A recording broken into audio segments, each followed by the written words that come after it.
Voilà, merci beaucoup.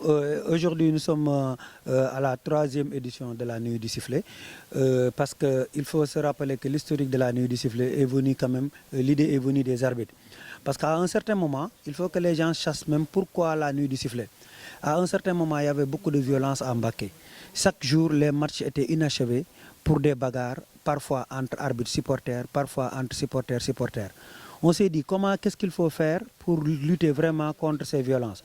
Nous avons dit on va créer une nuit où on va essayer d'avoir des trophées pour les gens les plus disciplinés, à savoir ceux qui sont toujours sur le terrain avec les arbitres, le capitaine, les entraîneurs et parfois le public. C'est dans ce sens que l'idée de la Nuit du Sifflet est venue. Mais dans un premier temps, le concept revenait à choisir un nom pour la soirée. On a discuté. Finalement, on s'est dit, comme l'instrument qu'utilisent les arbitres, c'est le coup de sifflet, pourquoi pas ne pas dire Nuit du Sifflet. C'est là est venue l'idée Nuit du Sifflet. Et maintenant, dans cette nuit, les arbitres récompensent, je dis bien, le capitaine le plus discipliné, et l'entraîneur le plus discipliné et les anciens parmi les sportifs de la ville. Parce qu'il faut se dire que les arbitres ne peuvent pas récompenser le meilleur capitaine ni le meilleur joueur. On n'a pas des qualités pour déterminer le meilleur capitaine ou le meilleur joueur.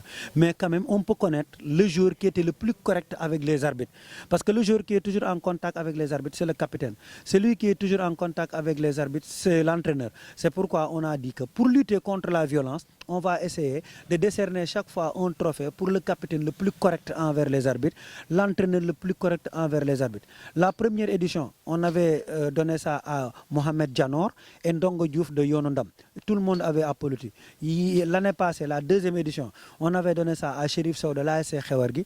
Tout le monde avait applaudi et comme entraîneur, on avait pris Cheikh Dien de Yogo.